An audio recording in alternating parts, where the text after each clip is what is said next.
absolutely everything in this conference. We're going to have to be going back and forth here, so excuse me as I'm working on a different computer.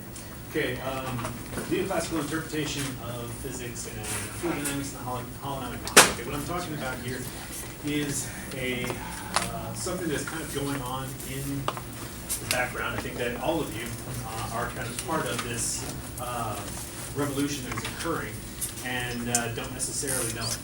And so I'm seeing a lot of different threads coming towards the same end result.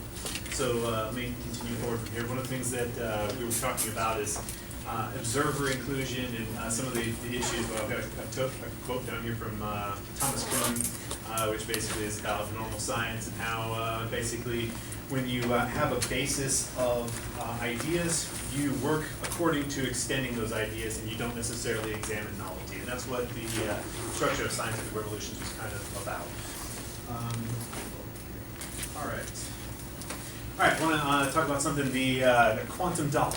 All right, so 3 men pay $10 each in error to a hotel as they're getting a room. Then the thing is, the guy at the front, he realizes he's overcharged them, but they've already gone out to the room, so he tells the bellhop to refund them. And he gives the $5 to the bellhop, and so the bellhop on his way up there realizes, well, I can't evenly distribute this to these 3 guys, so I'm gonna give each one of them $1 and pocket the 2. So the 3 men, they paid $9 each. 3 times 9 equals 27. 27 plus 2, which is what the bellhop kept, equals 29. Where'd the other $1 go? That's the quantum dollar. I have mathematically proven it to be in a quasi-real state. Or have I?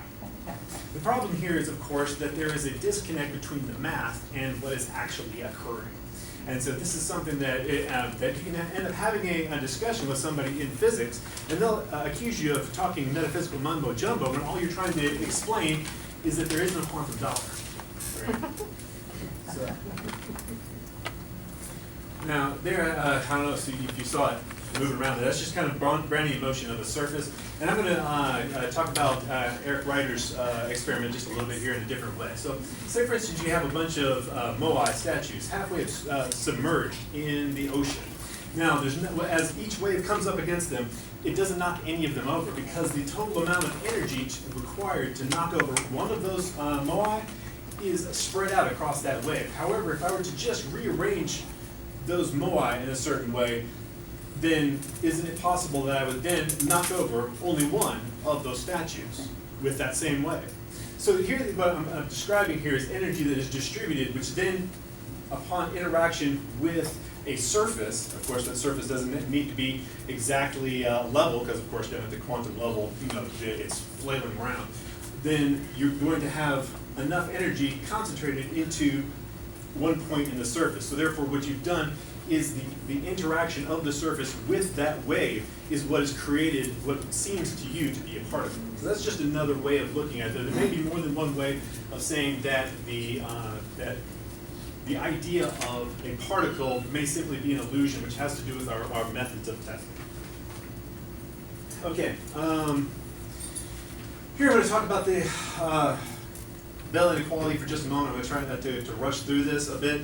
But the most important part of Bell inequality has to do with no local hidden variables. Now the idea of entanglement, that's fine in other words, at a large level, we can take 2 billion balls, bang them together, and their outcomes, of course, are in a certain way, predicated upon the other, but they have what would seem to be local hidden variables. So the Bell tests are about eliminating the idea of local hidden variables. However, so here you have the idea that the amount that is transmitted is cosine squared theta. The amount that's blocked is sine squared theta whenever you adjust your polarizers. We've got a bunch of what looks like 2 polarizers over here on the left-hand side of the screen, and you can adjust them where the light would go through one and then through the other. And as you can see, what it looks like that I'm doing is initially it blocks 50% of the light, right?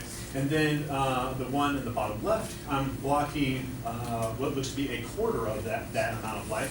And the second one, I'm blocking what seems to be a half. However, what's going through a polarizer is actually a gradient, which I'm showing you down there in the bottom.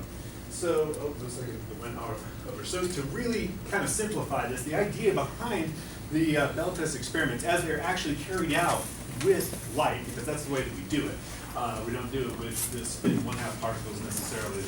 This is our closest way of doing it, is with actually with light. So the idea of the Bell inequality is to put it in simplest terms. If you look at AB and BC, they should be, as the light is going through there, it should be equal to AC. And so that seems like they should be equal. And under any kind of, if you're looking at the probability, but it ends up coming out that they're not in experiments. But the thing is, what if I want to look at that experiment again and say, instead of, I want to make it into a bunch of little polarizers. I'm going to look at a polarizer as a bunch of little polarizers.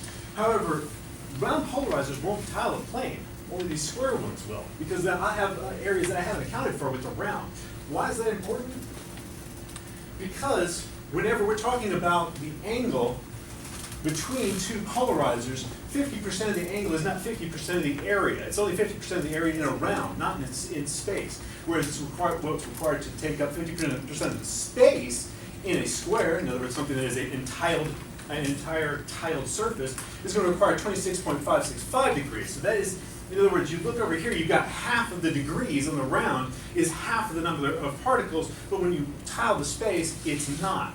And there's a nonlinear relationship between the angle and the amount of light that will come through. Now that is the basis for our expectation. And our expectation is in this experiment that we will have, in the classical effect, that we'll have a linear progression. It's not a linear progression because we're not tiling the entire space. It is actually what is the same as the quantum. And part of that has to do with because what we're doing is imagining that there are these particles in space when in fact we can deal with it as waves. So there's kind of your expectations leading to a garbage in, garbage out.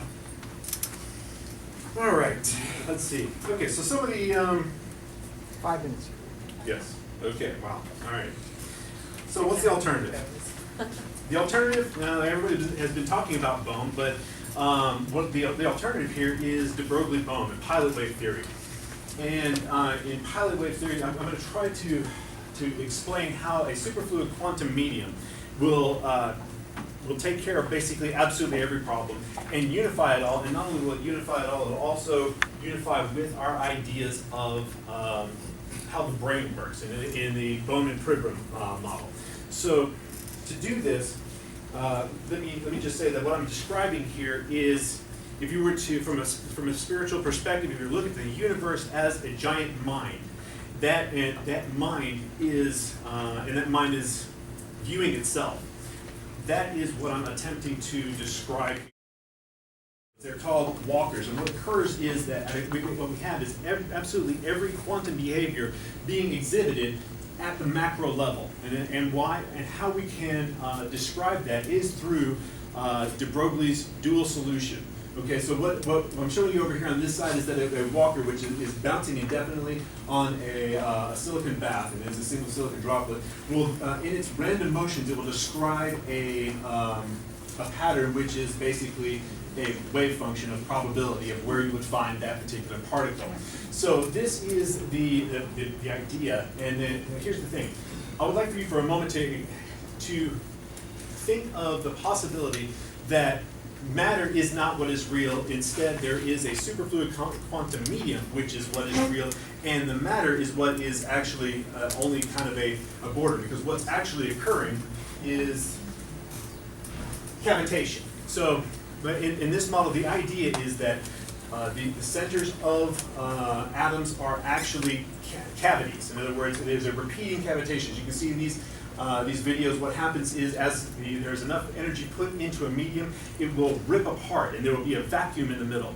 And so what we think of as a vacuum, by the way, is a fluid. And what I'm saying is that there is no direct thing such as a particle, but there are something sort of like particles, like we would think of a tornado. A tornado is not a singular real thing. It is the behavior of a fluid, and it also begins to cavitate in a certain way. In other words, there is a vacuum that begins to develop in the center of a tornado, and so that is what's occurring in particles. And if you saw the previous droplet that was bouncing in the left-hand corner, there are a toroidal vortex which can contain inside of it numerous additional vortices can basically describe what we see in quantum mechanics for a particle.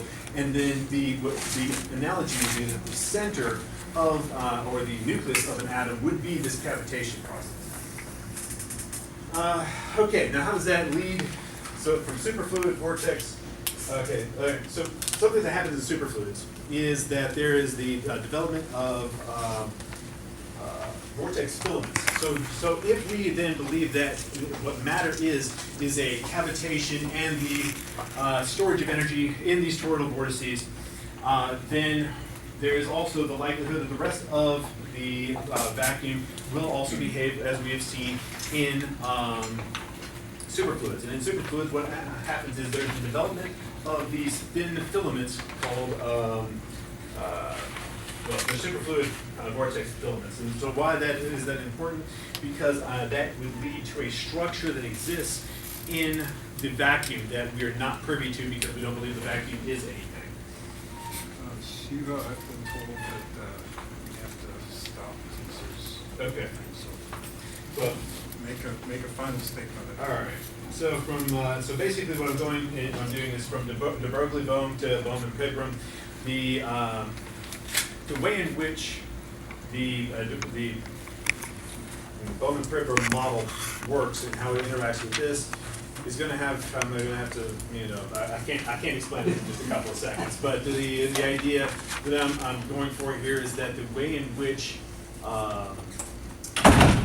the superfluid vortices interact with our cells through microtubules leads to the formation of the dendritic pathways because of the way in which if you were to look at the magnetic interactions of firing cells, they create a pathway through the brain, and the astroglia record that pathway, and then the dendrites follow that path through it, and there you have a method of analog computation, which is then recorded digitally through dendrites, and that process can also possibly occur in the vacuum, and in this entire pattern of information, if I were to explain it to you well enough, would basically unify not only physics, but all of spirituality and religions, etc.